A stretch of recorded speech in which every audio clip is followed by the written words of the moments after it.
Hello again, welcome to another edition of the Real Ale Guide. Thank you Mrs. Real Ale Guide for joining me today. Right, this I believe is a very special beer. It's a corked beer with a cage on the neck. Nice net on the beer. Before I do, this beer was sent by Johan from Sweden.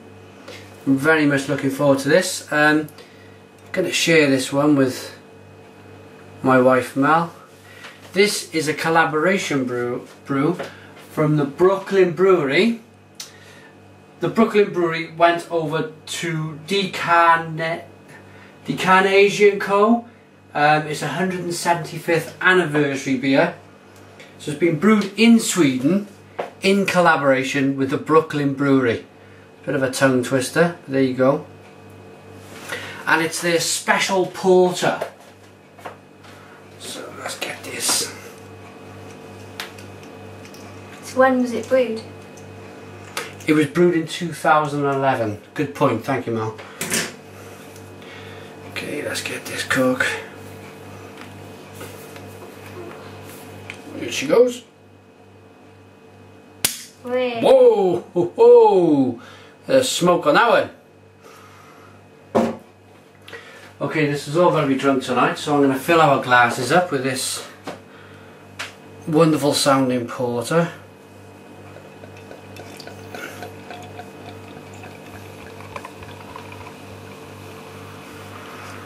Nice glug on it. It's in a wine-sized bottle. Mine, thank you. And it's 8.8% ABV, 750 centilitres, and is a best before date of 2013. So we're only in 2012 now. What percentage did you say it was? I missed that. 8.8. 8.8% ABV. So what am I getting for my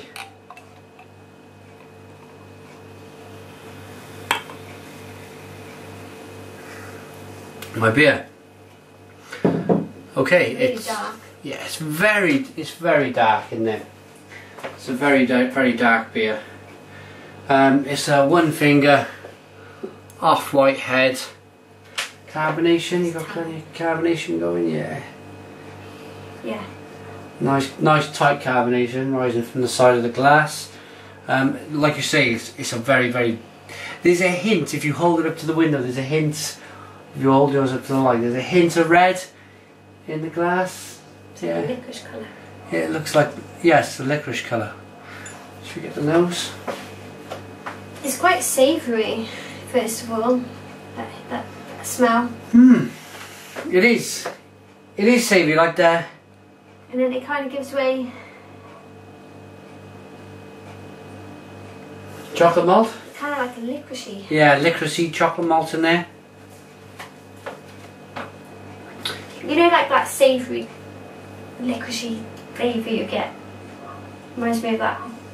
Like a dried biscuit savoury. Yeah, like a tangy, savoury dried biscuit.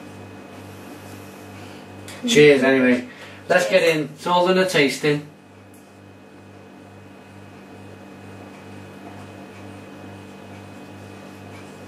Oh wow, that is different. It's an initial big hit of something, and I'm just trying to work that out in my mind. The first thing you get is it a whiskey? Something? Yeah, it reminds me of like, you know, like when it's been oak-aged in a whiskey barrel or something. Yeah. It does have that. It's got that, or yeah. Maybe even rum. Yeah, let's. It's actually, I know, like we could see the carbonation, but when it actually hits your tongue, it's so much more carbonated than I thought it was going to be. Yeah, definitely. It does. It's a fizzer, isn't it? It fizzes on your tongue.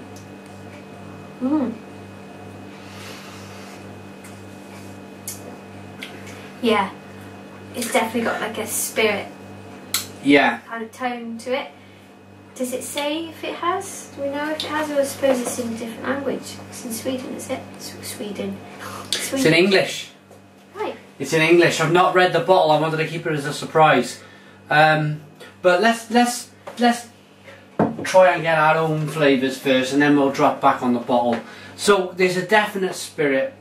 I think it's been aged in some kind of old It's barrel. definitely got that kind of flavour. Yeah, yeah.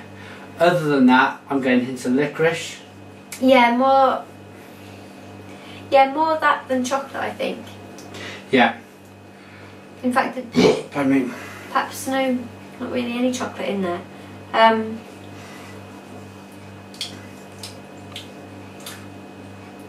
Dark fruits and toffee. And it's quite a spirity bit back as well. Yeah, it's not for me. It's not for you. It's the it's that whiskey flavour, that spirit flavour I find really hard to get past in a beer. Mm. It's very strong, isn't it? It's very pronounced. But it dies off very quickly. It's not, if you go past that first taste, it kind of dips down into a more of a chocolatey. I'm not getting any chocolate at all. No? More kind of Or the roasted malt, you're not picking up any of the roasted malt? yeah, I'm getting chocolate malt as opposed to chocolate flavour. So that bready kind of Malty, roasted that malt. flavour, Yeah. roasted chocolate malt. Yeah. And then, but it's kind of like sweetness, a licorice kind of flavour. There is an element of sweetness to the beer. There What is. about vanilla? Can you taste any vanilla in there?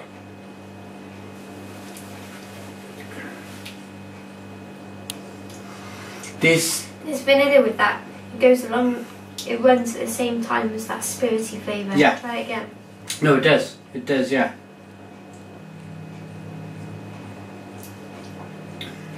Okay, so it's like pow, spirit, and then as you say, there's a level of sweetness, and that's vanilla that goes with it. Are you starting to warm to the beer at all? As you're picking it apart in your mind? I don't know. Because you've pulled out a lot of qualities in the beer. You've pulled out a spirit, you've pulled out licorice, you've pulled out vanilla, roasted malt.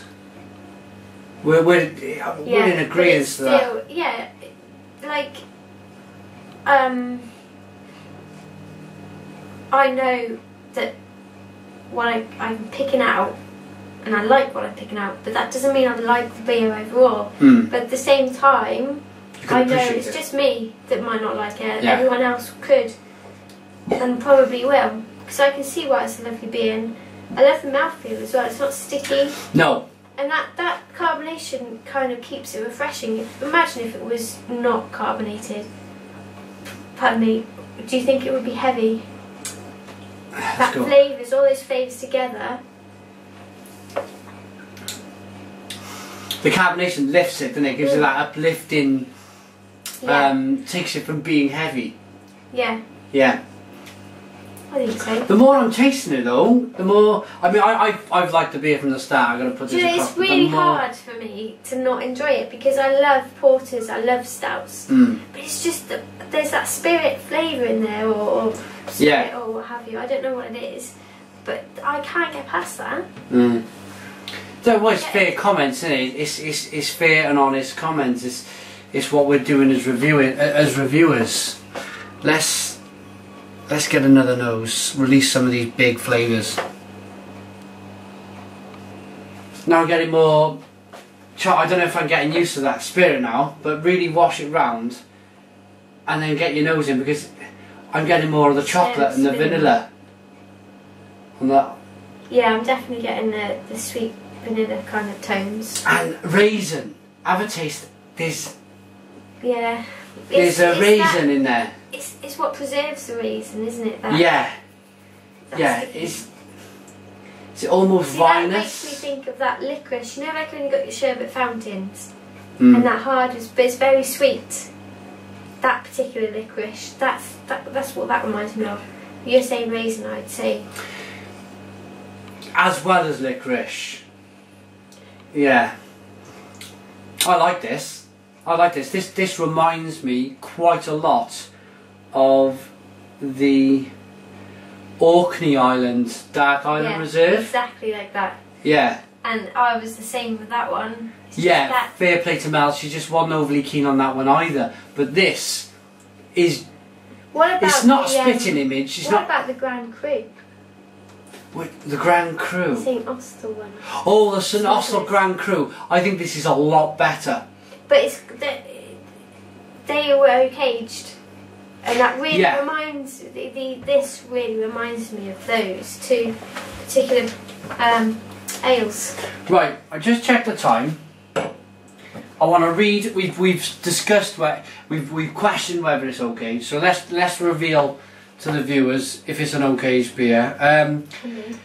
Oh, okay. I knew this is not the first time that Carnegie Porter has distinguished itself. To the contrary, early on, great quantities of Carnegie Porter were exported to Havana, Pernambuco, and New York, where it was enjoyed with everything from chocolate and oysters to beef stew. However, this is the first time that Carnegie Porter has launched such an exciting thing as an anniversary brew. 175 years. Carnegie Porter's experienced brewmaster Daniel Erickson and Brooklyn Brewery's legendary Garrett Oliver have collaborated to create a special brew to celebrate Carnegie Porter's 175th birthday. This co-creation has resulted in a unique and hearty porter, which is a rich combination of history and modern notes. Still not telling us whether it's okay. The delicious character comes from the carefully selected ingredients that are allowed to mature and age in bourbon barrels. There we go. So this bourbon whiskey barrels whiskey from Heaven Hill. It's perfect to serve right away or store over time, but it will always be something to savour and celebrate. Okay, on them notes, now we've released... I knew it. Let's Taste show you, it. let's show you again. Look at that sublime label. What you don't normally give a rating on your channel, but I want you to give a rating because I want you to pit it against the Grand Crus, the St Austell Smugglers Grand Cru and the Orkney Islands Grand Reserve. Just be honest. My own personal one would say 5, but I think that's wrong because all those flavours are there and they are awesome. Yeah.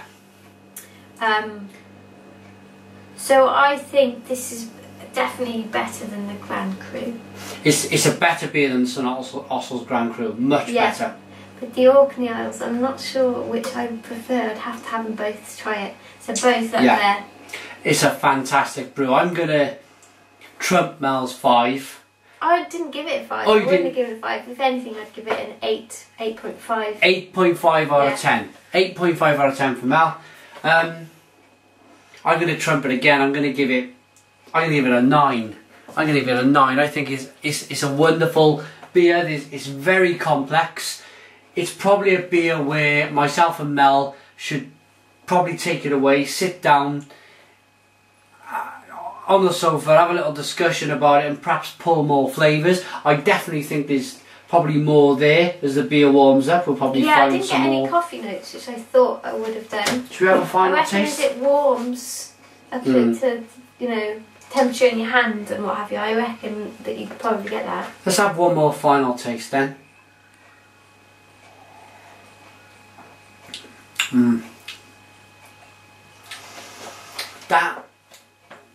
That spirit thing, it's kind of gone. No, it hasn't. It's not for you. No, it's I can't get past that, I'm afraid. But kind of warmed it in my mouth then. There is coffee there. Just a hint. Yeah. It's the roasted. It's the roasted. Well, yeah. Yeah, the roasted malts. Yeah. But it's definitely there. I think it's fabulous beer. Thanks for watching the channel, the video, the review. Thanks to Mel for joining me. You can check out Mel at youtube.com/Mrs. Real Ale Guide. Check her out. She pinches all my beer. Thanks for watching and cheers.